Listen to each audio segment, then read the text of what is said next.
Kolkata doctor ఇష్యూలో అనేక సంఘటనలు మనం జూస్తున్నాము. తాజాగా నిందితుడు ఎవరైతే ఉన్నారో అతను ముందు చంపానని, ఏం జేస్తారో చేసుకోండి అత్యాచారం జేశానని, ఆ తర్వాత నాకు సంబంధం లేదని, ఆ తర్వాత నేనొక్కడినే అని, కాదు ఇంకా ఉన్నారని ఇలా రకరకాలుగా చెప్పటం. దాని మీద లై డిటెక్టర్ టెస్ట్‌లకి వెళ్ళాలి అని చెప్పేసి కూడా డిసైడ్ చేశారు. అసలు లై డిటెక్టర్ టెస్ట్‌లు ఎప్పుడు చేస్తారు? అలాగే ఆ టెస్ట్‌కు తర్వాత నార్కో టెస్ట్‌కు ఏం డిఫరెన్స్ ఉంటుంది? ఇవన్నీ చెప్పేందుకు ప్రముఖ ఐపీఎస్ ఆఫీసర్ ఇప్పుడు అఫ్‌కోర్స్ రిటైర్డ్ అనుకోండి. అయినా కూడా ఆయన్ని జేడీ లక్ష్మీనారాయణ గారే మనందరం పిలుస్తూ ఉంటాము. సో, ఆయన లైవ్ కాల్‌లో అందుబాటులో ఉన్నారు. ఆయన చాలా ఎఫిషియంట్, సక్సెస్‌ఫుల్ ఆఫీసర్‌గా మనందరికీ తెలుసు. సో, ఆయనేం చెప్తారో ఈ విషయంలో ఒక్కసారి చూద్దాం. సార్ నమస్తే అండి. నమస్కారం అమ్మా. సార్ ఇప్పుడు లై డిటెక్టర్ టెస్టులు చూస్తున్నాం మనం కోల్‌కతా డాక్టర్ ఇష్యూలో. సో, అసలు ఆ టెస్టులు ఎప్పుడు చేస్తారు? దానికిను తర్వాత నార్కో టెస్ట్ అంటారు గదా! నార్కో టెస్ట్‌కి అసలు ఏం డిఫరెన్స్ ఉంటుంది సార్? దీనివల్ల నిజంగా అసలు ఏం జరిగిందనే వాస్తవాలు బయటకు వస్తాయా సార్? కలకత్తాలో జరిగిన ఈ సంఘటన ఏదైతే ఉందో అది మొత్తం దేశాన్నే కలిచివేసింది. యాహ్! ఎందుకంటే మీరు చూసుకుంటే 2012లో జరిగిన నిర్భయ కేసు గాని, ఆ తర్వాత హైదరాబాద్‌లో జరిగిన దిశ కేసు గాని, ఆ తర్వాత ప్రస్తుతం ఉన్న ఈ కేసు దేవి కేసు అని అంటున్నారు జనరల్‌గా రకరకాల పేర్లతో. సో ఈ 3 కేసులు ఏమంటే మొత్తం దేశంలో ఉన్న ప్రజల యొక్క కాన్షియస్నెస్ ఏదైతే ఉందో, తర్వాత ఈ విధమైన సంఘటనలు ఏవైతే జరుగుతున్నాయో వాటి వల్ల చాలా సభ్య సమాజం సిగ్గుతో తల వంచుకునే పరిస్థితి ఎదురైంది అందరికి. ఏం జరుగుతుంది? ఒకవైపేమో మనం దూసుకు వెడుతున్నాము ఎకానమీలో అంటున్నాం కానీ మరి ఒకవైపు ఇటువంటి అత్యాచారాలు జరగడం అన్నది ఒక నిందనీయం. ఇందులో ఎవరైతే ఇన్వాల్వ్ అయ్యి ఉన్నారో వాళ్ళందరి మీద చర్యలు తీసుకోవాలి. తర్వాత ముఖ్యంగా ఏంటంటే ఎవరైతే మనకు రక్షణ కల్పిస్తారో, మన ఆరోగ్యానికి రక్షణ కల్పిస్తారో అటువంటి వారి పట్ల జరుగుతున్న ఈ విషయాలు దేశంలో నేను నిర్భయ కేసు తీసుకున్నా కూడా ఆ అమ్మాయి ఫిజియోథెరపిస్ట్, తర్వాత ఈ అమ్మాయి వచ్చి డాక్టర్, తర్వాత దిశ వచ్చేసి వెటర్నరీ డాక్టర్. Correct sir. ఈ విధంగా ఉన్న ప్రొఫెషన్ లో ఉన్న వాళ్ళు సమాజం కోసం ప్రజల కోసం పని చేయాలన్న సంకల్పంతో ఉన్న వాళ్ళకి ఈ విధంగా జరగడం వల్ల దేశం మొత్తం ఈ విధంగా నిరసనలు వ్యక్తమవుతున్నాయి. ఆ తర్వాత ఏవైతే స్థలాలు మనం సేఫ్ గా ఉన్నాయనుకుంటున్నామో అటువంటి ప్రదేశాల్లో ఇది జరగడం కూడా చాలా ఘోరం. ఎందుకంటే నిర్భయ తీసుకుంటే నడుస్తున్న బస్సులోను, అవును. ప్రస్తుతం కేసు తీసుకుంటే లక్షలాది మంది వచ్చే హాస్పిటల్లో ఇటువంటి సంఘటనలు జరగడం ఇవన్నీ కూడా ఏమవుతోంది ఈ సొసైటీకి, సమాజానికి అన్నది మనం అందరం కూడా అడుగుతున్న అనేక ప్రశ్నలు. తర్వాత ఈ కేసు జరిగిన తర్వాత ఇన్వెస్టిగేషన్ జరిగిన విధానం. అంటే మొదట్లోనే ఈ కేసు గురించి బయటికి రావడము, తర్వాత వచ్చేసి అక్కడ లోకల్ పోలీసు సరిగా చేయట్లేదు అనడము, ఆ తర్వాత హైకోర్టు వాళ్ళ మీద కోప్పడ్డము, ఆ తర్వాత కేసును సిబిఐకి అప్పజెప్పడము, తర్వాత అక్కడి ముఖ్యమంత్రి గారే నిరసన ప్రదర్శనలకు వారు లీడ్ తీసుకోవడం, ఇవన్నీ కూడా ఈ కేసులో ఉన్న ప్రధానమైన అంశం. కానీ ఇప్పటి వరకు మీరు అన్నట్టు ఒక వ్యక్తిని అరెస్ట్ చేయడం జరిగింది. ఆ ఘటనా స్థలంలో ఏదైతే ఆ బ్లూటూత్ హెడ్సెట్ ఏదైతే ఉందో దాని ద్వారా, తర్వాత సీసీటీవీ కెమెరాల్లో దొరికిన ఫుటేజ్ ద్వారా అతన్ని అరెస్ట్ చేయడం జరిగింది. ఆ తర్వాత అతని ఇంట్రాగేషన్, ఆ తర్వాత మీరు అన్నట్టు మొదట నేను ఒక్కడనే ఉన్నాను, మీ ఇతరులు ఉన్నారు అని రకరకాల ఎవేజివ్ ఆన్సర్స్ అంటారు వీటిని. So okay. అటువంటి ఉన్నప్పుడు ఏమవుతుందంటే అతనిని గురించి దగ్గర నుంచి సమాచారం రాబట్టడం కోసం పోలీసుల దగ్గర ఉన్న సైంటిఫిక్ ఇన్వెస్టిగేషన్ టెక్నిక్స్ లో మీరు అన్నట్టు పాలిగ్రఫీ అంటాము. దాన్నే సాధారణ భాషలో లై డిటెక్షన్ టెస్ట్ అంటాము. ఆ తర్వాత బ్రెయిన్ మ్యాపింగ్ అన్న టెస్ట్ ఉంటుంది. ఆ తర్వాత మీరు అన్నట్టు ఇంకొకటి ఇది నార్కో అనాలిసిస్. కానీ 2010వ సంవత్సరంలో supreme court Selvi versus state of Karnataka అని ఒక జడ్జిమెంట్ ఇచ్చింది. ఓకే. ఆ జడ్జిమెంట్ లో ఏంటంటే భారత రాజ్యాంగంలో ఆర్టికల్ 23 ప్రకారము ఎవరు కూడా వారికి విరుద్ధంగా సాక్ష్యం చెప్పాల్సిన అవసరం ఉండకూడదు అన్నట్టుగా చెప్పారు. Nobody can be made to incriminate against themselves. హుహు. ఆ తర్వాత ఆర్టికల్ 21 రైట్ టు లైఫ్. ఈ రెండిటి సందర్భంగా వాళ్ళు జడ్జిమెంట్ చేస్తూ సార్. ఈ 3 టెస్టులు చేయవచ్చు గాని వీటిలో ఆ వ్యక్తి యొక్క అనుమతి కావాలి అన్నది వాళ్ళు జడ్జిమెంట్ ఇచ్చారు. టెస్టులు మీరు చేయాలంటే వాళ్ళ అనుమతి కావాలి. అంటే ముఖ్యంగా ఏంటంటే పాలిగ్రఫీ టెస్ట్ లో ఏంటంటే ఆ వ్యక్తి నిజం చెబుతున్నాడా, అబద్ధం చెబుతున్నాడా అన్నది మనకు తెలుస్తుంది. దాంట్లో ఒక ప్రశ్నలు వేయడం, తర్వాత దృశ్యాలు చూపించడం, ఇలా చేసి ఆ వ్యక్తి యొక్క మైండ్ రీడింగ్, ఆ పల్స్ రేటింగ్ దీన్ని బట్టి చెబుతారు. ఓకే. రెండవది వచ్చేసి బ్రెయిన్ మ్యాపింగ్ అని ఉంటుంది. అంటే బ్రెయిన్ లో స్టిములస్ ని మెజర్ చేస్తారు.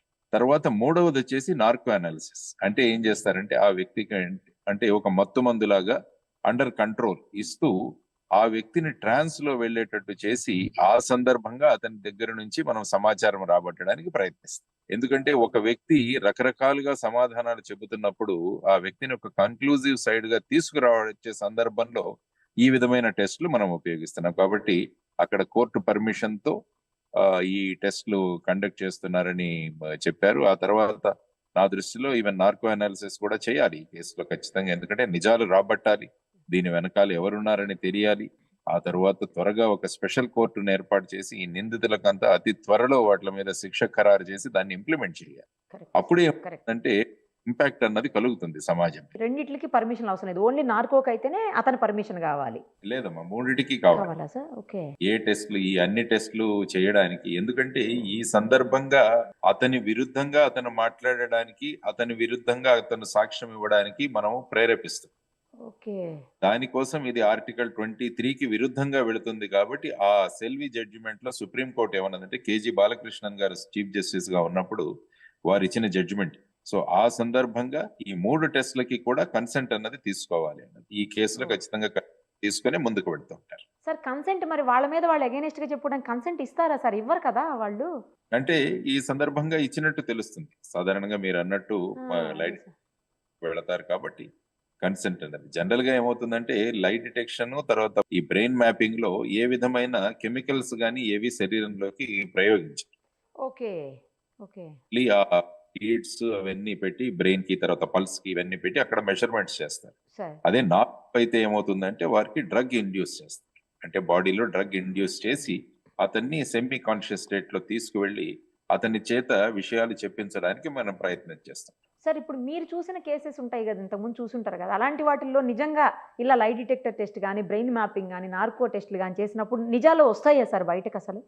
ఒక టెర్రరిస్ట్ కేసులో మేము చేసాం. నేను బాంబేలో దీంట్లో యాంటీ టెర్రరిస్ట్ వాళ్ళలో ఉన్నప్పుడు సార్ ఒక ఎల్ఈటి లష్కర్ ఈ తైబా మాడ్యూల్ పట్టుకున్నాం. అందులో ఈ వ్యక్తి ఎవరైతే కశ్మీర్ టెర్రరిస్ట్ తో లింక్ పెట్టుకొని అతను వచ్చి ఇక్కడి లోకల్ ఔరంగాబాద్ ఈ ప్రాంతంలో ఉన్న టెర్రరిస్ట్ ట్రైనింగ్ ఇస్తున్నాడో యంగ్స్టర్స్ కి, ఆ వ్యక్తి దొరికి అతను కూడా ఇంట్రాగేషన్ టైంలో అనేక విషయాలు చెప్పలేదు. ఓకే. సో సందర్భంగా అతన్ని నార్కో అనాలిసిస్ చేశాము గుజరాత్ ఫోరెన్సిక్ సైన్స్ ల్యాబ్ లో పర్మిషన్స్ అవి తీసుకొని. ఆ సందర్భంగా కొన్ని విషయాలు మనం బయటికి తీసుకురావచ్చు.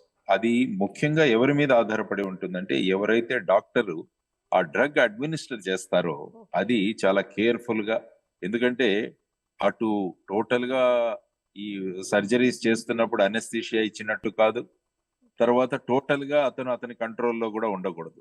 ఈ రెండిటి మధ్యలో ట్రాన్స్ లోకి ఆ వ్యక్తిని తీసుకెళ్ళాలి. దానికోసం అతి జాగ్రత్తగా ఆ డోసేజ్ ఇచ్చుకుంటూ ఆ వ్యక్తి ఏ విధమైన స్థితిలో ఉన్నాడని చెప్తూ, తర్వాత మనం ఆ వ్యక్తిని ఇంట్రాగేట్ చేస్తూ ఉన్నప్పుడు కొన్ని విషయాలు మనం బయటికి తీసుకురావచ్చు. అది ఒక అప్రూవ్డ్ సైంటిఫిక్ టెక్నిక్ ఇది. సో దాన్ని కరెక్ట్ గా అడ్మినిస్టర్ చేసి కరెక్ట్ గా మనం చేయగలిగితే నిజాలను మనం బయటికి రాబట్టచ్చు. అంటే సార్ మనం చెప్పాలి అనుకుంటే చెప్తాము, చెప్పకూడదు అనుకుంటే చెప్పం కదా. బ్రెయిన్ మన మాటే కదా సార్ వింటుంది. బ్రెయిన్ ని మనం ఎట్లా మార్చగలుగుతాం? లై డిటెక్టర్ లో కానీ, లేకపోతే బ్రెయిన్ మ్యాపింగ్ లో కానీ? అది నాకు అర్థం కావట్లేదు. ఎందుకంటే ఏమవుతుందంటే, బ్రెయిన్ మనకి ఆలోచించి చెప్తుంది కానీ హృదయం ఆలోచించి చెప్పదు. కాబట్టి ఈ టెస్టుల్లో అంటే సడన్ గా ఏదైనా ఒక పిక్చర్ చూపించాం. ఫర్ ఎగ్జాంపుల్ ఈ పర్టికులర్ కేసులో ఇతనితో పాటు ఈ వ్యక్తి కూడా ఉన్నాడన్న సంశయం మన దగ్గర ఉంది. ఆ వ్యక్తి పిక్చర్ ని సడన్ గా మనం కంప్యూటర్ మీద చూసినప్పుడు మన బాడీ మైండ్ రియాక్ట్ అవుతుంది. ఇప్పుడు మన pulse, heart rate, breathing rate ఇవన్నీ కూడా మారుతాయి. వాటిని మెజర్ చేస్తాం. అంటే నార్మల్ గా మిమ్మల్ని ప్రశ్న వేశారు, మీ నాన్నగారి పేరేంటి, మీ అమ్మగారి పేరేంటి అడిగినప్పుడు మీ పల్స్ రేటు వేరేగా ఉంటుంది. అవును సార్. సడన్ గా ఇటువంటి పిక్చర్ ని చూపించినప్పుడు ఏమంటే పల్స్ రేటు మారిపోతుంది. దాన్ని బట్టి ఈ వ్యక్తి నిజం చెబుతున్నాడా అబద్ధం చెబుతున్నాడా అన్నది మనం లాగొచ్చాం. కొన్ని పిక్చర్స్ ఎట్లా చూపిస్తారు, ఇంకేం చూపిస్తారు sir? Pictures, scene of crime, so ఇలాంటివి. తర్వాత అతని బ్యాక్గ్రౌండ్ లో ఇంతకు ముందు జరిగిన ఏమైనా కేసులుంటే ఆ సందర్భము. అంటే ఏంటంటే బేసిక్ గా ఆ వ్యక్తికి గురించి మన దగ్గర అనేక విషయాలున్నాయి, ఆ వ్యక్తికి తెలుస్తుంది. అప్పుడు ఏంటంటే అతని ప్రవర్తన మారుతుంది. ఇలాంటివన్నిటిని పొందుపరిచి, ఎందుకంటే పాలిగ్రఫీ, బ్రెయిన్ మ్యాపింగ్, నార్కోలో ఇన్వెస్టిగేటింగ్ ఆఫీసర్ కూడా చాలా ప్రిపేర్ అవ్వాలి, అదే కదా చూపించాలి. దానికోసం చాలా బ్యాక్గ్రౌండ్ వర్క్ చేయాల్సి వస్తుంది. సో జస్ట్ చెప్పి అది మామూలు ఏదో సినిమాల్లో చూపించినట్టు అది ఎస్ఆర్ నో చెప్పదు. అదే కదా సార్, ఒక మూవీలో ఎక్కడ చూస్తాము అది అడిగినప్పుడు ఎస్ నో నో అట్లా అంటుంటుంది. రకాల కాదు. చాలా హోంవర్క్ చేయాలి ఇన్వెస్టిగేటింగ్ ఆఫీసర్. అప్పుడే నిజానిజాలు ఆ వ్యక్తి నిజం చెబుతున్నాడా లేకుంటే ఆ వ్యక్తికి తెలిసిన విషయాలు దాచుతున్నాడా అన్నది కూడా మనకు తెలుసు. అది కూడా తెలుస్తుందా సార్? ఓకే. అంతే కదా, ఎందుకంటే అది అడిగినప్పుడు మళ్ళా నాకు తెలియదు అంటాడు. అది చూపించినప్పుడు అతని పల్స్ రేటు వీటిలో మార్పు రావచ్చు, కానీ అతను ఏంటంటే డినై చేస్తాడు, ఇతను నాకు తెలియదు అని చెప్పి. ఫర్ ఎగ్జాంపుల్ అప్పుడేమవుతుందంటే ఇతనికి తెలుసు కానీ నిజం చెప్పట్లేదు అన్నది మనం కన్క్లూడ్ అవ్వచ్చు. ఈ టెస్ట్లు ముందుకు నడుస్తాయి. ఓకే. అంటే సార్ ఇప్పుడు టెక్నికల్‌గా అంతా రెడీ చేసుకొని మెడికల్ పరంగా కూడా అన్నీ రెడీగా పెట్టుకున్న తర్వాతనే ఈ టెస్ట్ చేస్తారు అంతే కదా? అక్కడ తెలుస్తది మనకి. ఎందుకంటే బ్రెయిన్ పాలిగ్రఫీలో కూడా ఏ క్వశ్చన్లు అడగాలి, ఏవి చూపించాలనేవి కూడా మనం చేసుకొని అన్ని సిద్ధం చేసుకొని మనం రావాలి. సైకాలజిస్టులు కూడా ఉంటారు వాళ్ళతో పాటు, ఓకే. ఇన్వెస్టిగేట్ ఉంటారు. సో ఆ తర్వాత ఇప్పుడు నార్కోకు వెళితే బేసిక్ గా డాక్టర్స్ కూడా ఉంటారు, అనెస్థెటిస్ట్. ఒక హాఫ్ డే పట్టేస్తదేమో సార్ ఈ కార్యక్రమం మొత్తానికి అసలు నార్మల్‌గా. ఒక్కొక్కసారి వాళ్ళు రియాక్ట్ అవ్వరు, దానికోసం మళ్ళీ నెక్స్ట్ డే చేయాల్సి వస్తుంది. అది ఒక పెద్ద ప్రాసెస్. సార్ ఇప్పుడు ఇది ప్రూవ్ అయిపోతే ఎంత శిక్ష పడే అవకాశం ఉంటుంది సార్? అదొక్కటి చెప్పండి ఫైనల్‌గా. ఇందులో ఏంటంటే యాక్చువల్ గా మొన్న వచ్చిన కొత్తగా వచ్చిన శిక్ష బిఎన్ఎస్ ఏదైతే ఉందో భారతీయ న్యాయ సంహితలో, సార్. ఇందులో ఫిట్ కేస్ ఫర్ డెత్, మరణశిక్ష విధించే స్థాయికి వెళ్ళాలి. ఎందుకంటే ఈ కేస్ ఆఫ్ అంటే ఇందులో ప్రస్తుతం జరుగుతున్న విషయాలు ఇది గ్యాంగ్ రేప్ కేసు, తర్వాత ఇంకా ఎంతో మంది ఇన్వాల్వ్ ఉన్నారు. తర్వాత మెయిన్ కారణాలు ఏంటన్నవి కూడా రకరకాలుగా వస్తున్నాయి. అంటే ఈ అమ్మాయికి ఆ హాస్పిటల్లో జరుగుతున్న అనేక విషయాలు తెలుసు, అక్కడ జరుగుతున్న రెగ్యులారిటీస్ తెలుసు అని ఒక యాంగిల్లో కూడా అలా అవును సార్. మాట్లాడుతున్నారు. కరెక్ట్. కరెక్ట్. మీడియాలో చాలా విషయాలు వస్తున్నాయి. అవును సార్. మీడియా కానీ బేసిక్ గా ఫైనల్ గా ఇన్వెస్టిగేటింగ్ ఆఫీసర్స్ ఇన్వెస్టిగేట్ చేసి ఏ విషయాలు కోర్టుకు తీసుకువెళ్తారో దాని మీద శిక్ష ఆధారపడి. ఇన్వెస్టిగేటింగ్ ఆఫీసర్స్ కూడా it's challenging case. Challenging case. Correct sir. కొంచెం కాకపోతే సత్వరం జరిగితే బాగుంటుంది. ఫాస్ట్‌గా కోర్టు ఎందుకంటే నుంచి. ఫాస్ట్ దీంట్లో మనము డీటెయిల్స్ ను మిస్ అవ్వకూడదు, అది కూడా చాలా okay. Important. Okay. Okay sir. Okay. Neat గా కోర్టు ముందు అనేక సాక్ష్యాలను మనం ప్రొడ్యూస్ చేయాలి. హ్మ్. కోర్టు ఎప్పుడు కూడా మన అభిప్రాయాల మీద కోర్టు ముందుకు వెళ్ళదు. కోర్టు ఎప్పుడు కూడా సాక్ష్యాధారాల మీదే ముందుకు వెళుతుంది శిక్ష నిర్ధారించడంలో. కాబట్టి ఇన్వెస్టిగేటింగ్ ఆఫీసర్స్ కూడా చాలా జాగ్రత్తగా ఈ విషయాలన్నింటినీ కూడా పొందుపరిచి ముందుకు తీసుకెళ్లాల్సిన అవసరం ఉంది. Thank you sir. Thank you so much. మీరు ఒక ఇంపార్టెంట్ ప్రోగ్రామ్ మీద వేరే ఊరికి వెళ్తున్నారు. అయినా నేను రిక్వెస్ట్ చేయగానే మీరు కారు మధ్యలో ఆపి మాట్లాడుతున్నారు సార్, సైడ్‌కి ఆపి. Thank you sir. Thank you so much. ఎందుకంటే ఇది ఒక ఇంపార్టెంట్ కేస్ కాబట్టి మీలాంటి వాళ్ళు చెప్తే దానికి వ్యాలిడిటీ ఎక్కువ ఉంటుంది కాబట్టి ఆ వాల్యూ యాడ్ చేయడం కోసం నేను మిమ్మల్ని అడిగాను. మీరు కాదనుకుని ఇచ్చినందుకు thank you so much sir. నమస్కారం.